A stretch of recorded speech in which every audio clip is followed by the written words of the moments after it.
Hello everyone, welcome back. तो आज हम डिस्कस करने वाले हैं सिंगलटन क्लास के बारे में।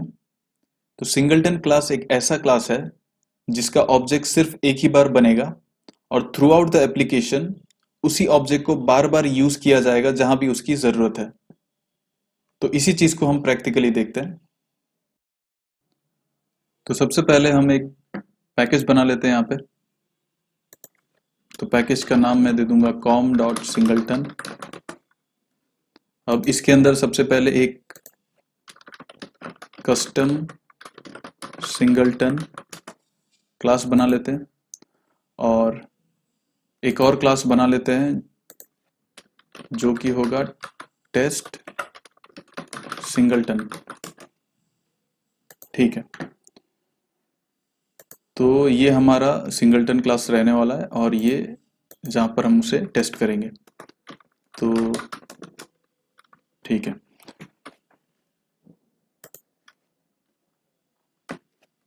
तो अब नॉर्मली अगर मुझे कस्टम सिंगलटन क्लास का ऑब्जेक्ट बनाना पड़े तो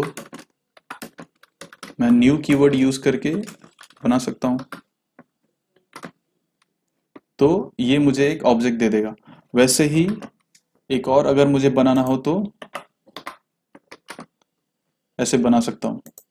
तो न्यू कीवर्ड यूज कर करके हम मल्टीपल ऑब्जेक्ट्स बना सकते हैं और ये दोनों ऑब्जेक्ट दोनों अलग अलग ऑब्जेक्ट्स हैं। तो इनको अगर हमें देखना है तो CS1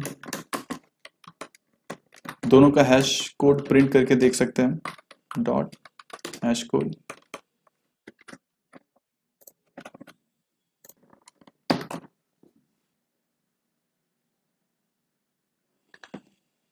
तो यहाँ पे अगर हम देखें तो दोनों का हैश कोड अलग है। तो यहाँ पे दो अलग अलग ऑब्जेक्ट्स हमें मिल रहे हैं, लेकिन हमारा जैसे हमने समझा था सिंगलटन क्लास का जो आइडिया था, बेसिक आइडिया, कि किसी भी क्लास का एक ही इंस्टेंस हो सकता है थ्रू आउट द एप्लीकेशन, लेकिन यहाँ पे हम ऐसे न्यू कीवर्ड यूज कर करके मल्टीपल बना सकते हैं ऐसे।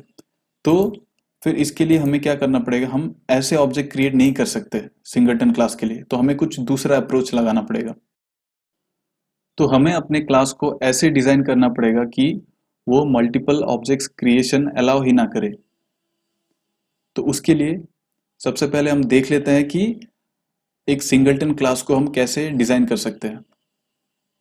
सबसे पहले एक स्टैटिक फील्ड बनाएंगे जो कि हमारे ऑब्जेक्ट को स्टोर करेगा।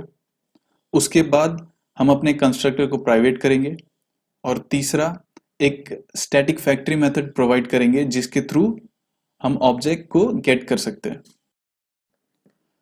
तो हम अपने कस्टम सिंगलटन क्लास में जाते हैं और सबसे पहले एक स्टैटिक फील्ड डिक्लेयर करेंगे, स्टैटिक, जिसका टाइप रहेगा हमारा क्लास नेम और ओबीजे। यहीं पे हम अपना ऑब्जेक्ट क्रिएट कर सकते हैं।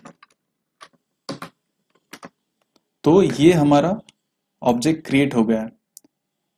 तो ये जो न्यू न्यू कीवर्ड करके हम जो दूसरे क्लासेस के थ्रू ऑब्जेक्ट क्रिएट करते थे वो हम अलाउ नहीं करेंगे, वो हम यहीं पे इसी क्लास के अंदर क्रिएट करेंगे। तो पहला स्टेप तो हो गया कि हमने एक स्टैटिक वेरिएबल डिक्लेयर कर दिया जो कि हमारा ऑब्जेक्ट को स्टोर करेगा। अब यहाँ पर अगर हम टेस्ट सिंगलटन में जाए तो यहाँ पे प्रॉब्लम क्या था कि न्यू कीवर्ड के थ्रू हम नए ऑब्जेक्ट्स बना पा रहे थे, तो हम इसको अलाउ नहीं कर सकते, हमें इसको रेस्ट्रिक्ट करना पड़ेगा। इसको हम रेस्ट्रिक्ट कैसे कर सकते हैं, अपने कंस्ट्रक्टर को प्राइवेट करके। तो यहाँ पे ये कंस्ट्रक्टर के थ्रू ही नया ऑब्जेक्ट बना रहा है ना, तो उसको हम रेस्ट्रिक्ट करेंगे कंस्ट्रक्टर को प्राइवेट करके। तो प्राइवेट, तो जैसे ही मैं इसको सेव करूं यहां पर अगर मैं वापस जाऊं तो अब ये एरर देने लगेगा, हैज प्राइवेट एक्सेस। तो अब हम न्यू कीवर्ड यूज करके यहां से ऑब्जेक्ट नहीं बना सकते। तो अगर न्यू कीवर्ड यूज करके नहीं बना सकते तो हमें कुछ तो ऑप्शन देना पड़ेगा कि कैसे हम ऑब्जेक्ट ले पाए उस क्लास का।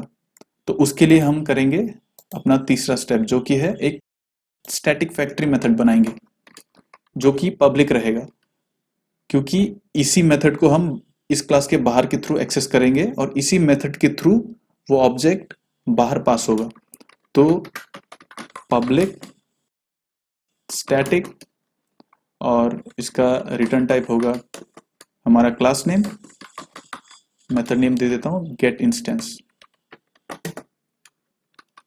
तो इसमें हमें क्या करना है, ज्यादा कुछ नहीं, बस रिटर्न जो भी हमारा ऑब्जेक्ट है। तो इसके थ्रू क्या हो रहा है कि ये ऑब्जेक्ट जो है वो बस एक ही बार बनेगा, और जितने बार भी हम इस मेथड को कॉल करेंगे इस ऑब्जेक्ट को गेट करने के लिए, तो हर बार यही सेम ऑब्जेक्ट ही पास होगा।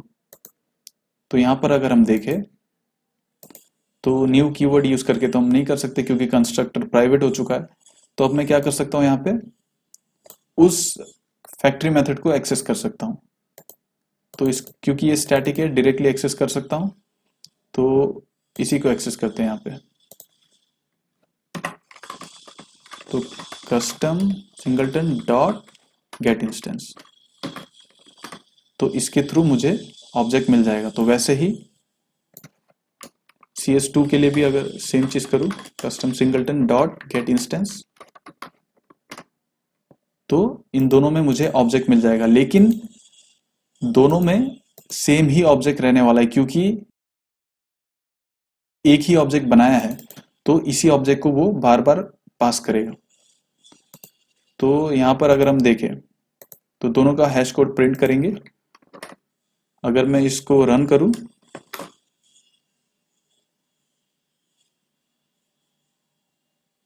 तो यहां पर हम देख सकते हैं दोनों का हैश कोड सेम ही है क्योंकि ये दोनों सेम ही ऑब्जेक्ट को रेफर कर रहा है। और मान लो अगर मेरे पास यहां पर एक फील्ड भी रहता, प्राइवेट स्ट्रिंग मैसेज, और इसका अगर मैं गेटर और सेटर बना दूं,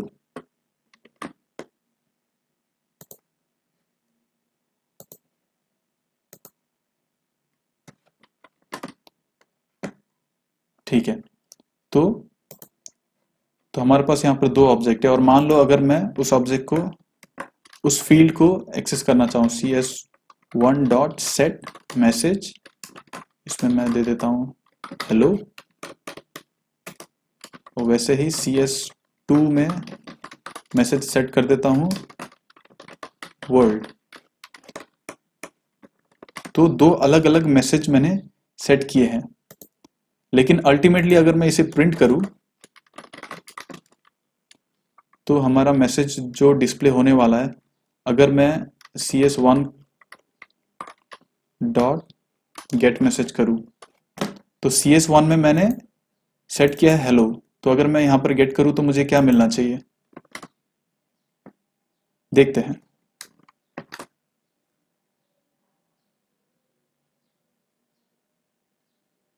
तो यहां पर मुझे हेलो नहीं, मुझे वर्ल्ड मिल रहा है क्योंकि CS2 के थ्रू वर्ल्ड सेट हुआ है, और क्योंकि ये दोनों ऑब्जेक्ट एक ही ऑब्जेक्ट को रेफर कर रहा है, इसीलिए कुछ भी चेंज करूं मैं, चाहे CS1 में करूं CS2 में करूं, वो दोनों के लिए वही रहने वाला है। तो आखिर में मैंने CS2 के लिए वर्ल्ड सेट किया था, इसीलिए यहां पर मुझे वर्ल्ड मैसेज डिस्प्ले हो रहा है। तो हम अपने क्लास में जाते हैं और यहां पर अगर हम देखें तो ये जो ऑब्जेक्ट क्रिएशन का प्रोसेस है, तो ये एप्लीकेशन लोडिंग के टाइम पे ही ऑब्जेक्ट क्रिएट हो रहा है। तो ये ईगर लोडिंग हम यूज कर रहे हैं यहाँ पर। तो अगर हम ये नहीं चाहते, अगर हम चाहते हैं कि जब हमारा ऑब्जेक्ट का रिक्वायरमेंट है तभी ये ऑब्जेक्ट क्रिएट हो, तो उस केस में हम लेजी लोडिंग का यूज कर सकते हैं। तो उस केस में हमें क्या करना पड़ेगा, हम यहाँ पर ऑब्जेक्ट क्रिएट नहीं करेंगे, यहाँ पर डिक्लेयर कर देंगे नल, और फिर जहां पे हमारा फैक्ट्री मेथड है ना ये, तो यहां पर हम ऑब्जेक्ट क्रिएट करेंगे। तो यहां पर मैं क्या करूंगा, obj इक्वल्स न्यू,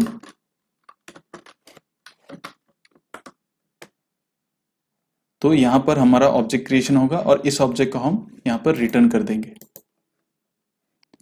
तो अगर सेव करूं और अगर मैं इसको रन करूं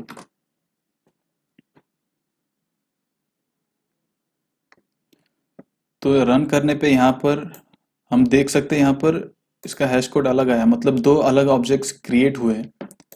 तो ये दो ऑब्जेक्ट क्यों क्रिएट हुए, क्योंकि अभी जो हमने कोड लिखा है उस हिसाब से जितनी बार ये गेट इंस्टेंस कॉल होगा उतनी बार ये लाइन एग्जीक्यूट होगा। तो अगर ये लाइन एग्जीक्यूट हो रहा है मतलब न्यू कीवर्ड अगर हम यूज करें तो बार बार वो नया ऑब्जेक्ट बनाएगा। तो हम एक कंडीशन, इसको हमको एक कंडीशन के अंदर डालना पड़ेगा।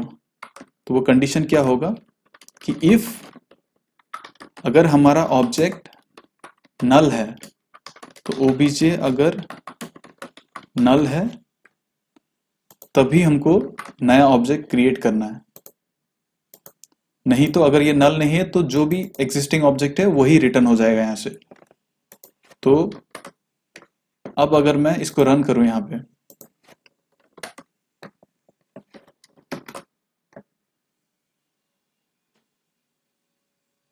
तो अब हम वापस देख सकते हैं कि इसका दोनों एक ही ऑब्जेक्ट को रेफर कर रहे हैं। तो यहां पर आएगा फैक्ट्री मेथड में, वो आएगा यहां पर सबसे पहले चेक करेगा कि अगर ऑब्जेक्ट नल है तो नया ऑब्जेक्ट बनाओ, नहीं तो जो एग्जिस्टिंग ऑब्जेक्ट है उसी को रिटर्न करो। तो ये हमारा लेजी लोडिंग प्रोसेस है। तो ईगर लेजी दोनों देख लिया हमने। एक और चीज का ध्यान रख सकते हैं कि अगर मान लो मल्टीपल थ्रेड्स अगर एक्सेस कर रहे हो तो उस केस में थ्रेड सेफ्टी के लिए हम क्या कर सकते हैं, इस मेथड में सिंक्रोनाइज कीवर्ड ऐड कर सकते हैं। तो इसके थ्रू हमें यहाँ पे थ्रेड सेफ्टी मिल जाएगा। तो ये था हमारा सिंगलटन क्लास का बेसिक्स। मिलते हैं अगली बार। Thank you.